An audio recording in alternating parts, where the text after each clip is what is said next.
السلام عليكم ورحمة الله تعالى وبركاته. مرحبا مرة أخرى في هذا الفيديو إن شاء الله. مرحبا بجميع التلاميذ والتلميذات، السنة الثالثة إعدادي مسلك دولي أو خيار فرنسي. إذا في هذا الفيديو إن شاء الله سنحاول تصحيح الجزء الأول من الامتحان الجهوي الموحد لجهة الرباط سلا القنيطرة، مادة علوم الحياة والأرض.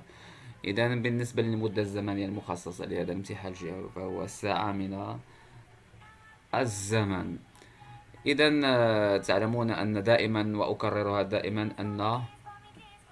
أن المكون أو أن مادة علوم حياة الأرض في خصوص الامتحانات فهي مقسمة إلى جزئين أو مكونين: مكون خاص باسترداد المعارف أو la récession des connaissances والاستدلال العلمي والتواصل البياني والكتابي. C'est le raisonnement scientifique.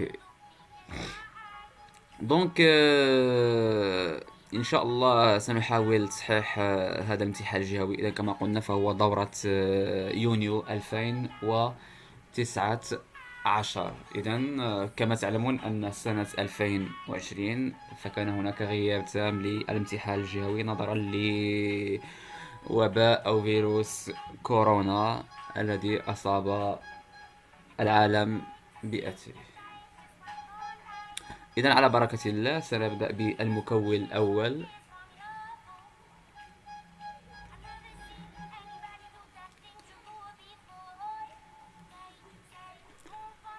إذا بخصوص المكون الأول نبدأ إن شاء الله بأولا. Il faut demander de définir les deux termes suivants. C'est la plaque motrice et le deuxième terme c'est le micro-organisme. Donc la plaque motrice c'est quoi? Donc on sait que la plaque motrice est se situe dans le cortex cérébral. Et on a une plaque motrice gauche et une plaque motrice qui est droite. Et la plaque motrice, c'est le centre nerveux moteur, c'est-à-dire il est responsable de la motricité volontaire. Donc, et cette zone-là, c'est la plaque motrice, et cette zone, c'est la zone où l'influx nerveux prend la naissance. Donc, comme définition, on va par ces données-là, on va donner une définition qui est exacte. Donc, la plaque motrice, c'est le centre nerveux-moteur situé dans le cortex cérébral où l'influx nerveux moteur centrifuge prend naissance. Donc, c'est très simple.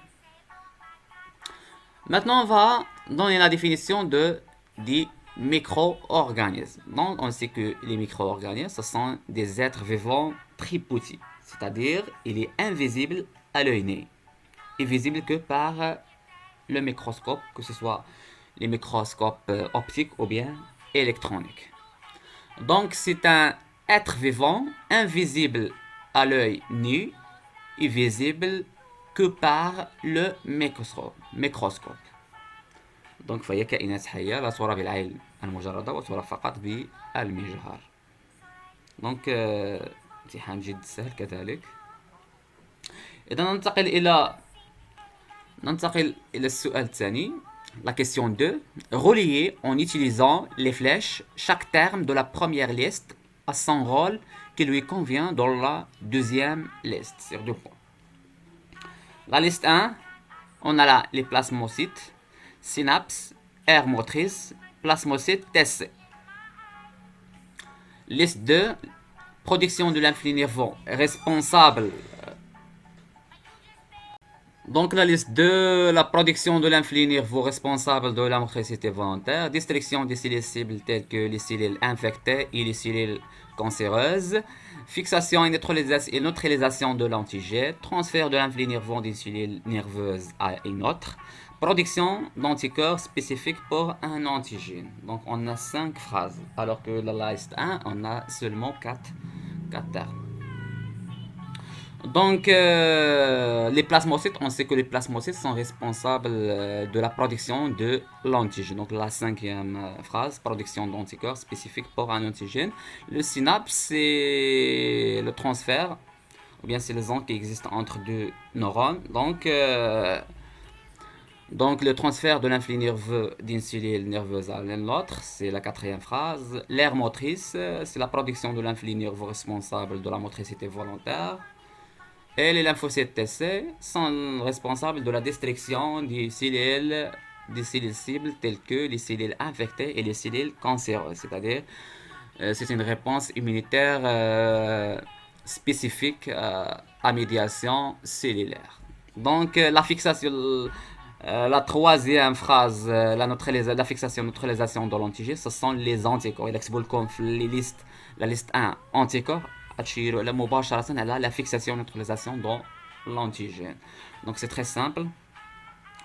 Maintenant la question 3. La question 3, la réponse inflammatoire. Donc répondre par vrai ou faux pour chacun de ces suggestions suivantes.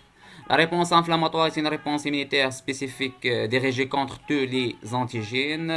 C'est faux. Pourquoi? Car la réponse inflammatoire, c'est une réponse immunitaire non spécifique. Ce n'est pas spécifique, non spécifique. Donc c'est faux. B. Le danger des virus se manifeste par leur prolifération rapide à l'intérieur du cellules et par la sécrétion de toxines. Donc c'est faux. Pourquoi? Donc les virus ne sont pas sécrétés la toxine. C'est seulement les bactéries, la plupart des bactéries. Mais les virus se manifestent par leur prolifération rapide à l'intérieur du cellules, c'est vrai. Et lorsqu'on dit et par la sécrétion de toxines, c'est faux. C'est la phrase C. La cécité des muscles se manifeste par sa capacité à retrouver sa longueur initiale après une contraction. Oui, c'est vrai. Et dès la fibre musculaire et l'unité structurelle et fonctionnelle des systèmes nerveux. Donc c'est faux. Pourquoi?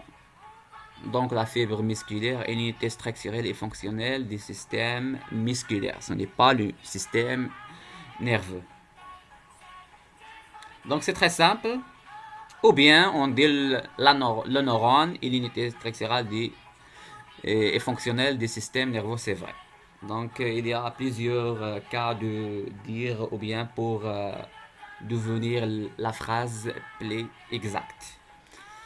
Donc maintenant on passe directement à 4. À 4, la question 4. On a les événements suivants qui représentent les étapes de phagocytose des bactéries en désordre. يعني مراحل غير مرتبة بالنسبة للبلعومة. La première A, on a l'ingestion des bactéries grâce à la formation des pseudopodes. B, les bactéries sont digérées par les enzymes. C, rejet des débris bactériens à l'intérieur de la cellule phagocytaire. Et D, la fixation des bactéries sur la membrane de la cellule phagocytaire. Donc on va mettre ces événements-là en ordre chronologique par le phénomène de phagocytose. Donc on a la première, c'est quoi? C'est la fixation.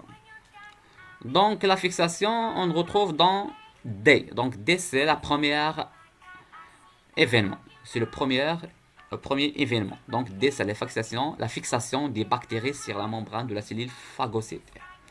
La deuxième, après la fixation, on a quoi? On a comme ingestion. Donc c'est A, l'ingestion des bactéries grâce à la formation des pseudopodes. Donc c'est vrai. La troisième, après l'ingestion, on a la digestion.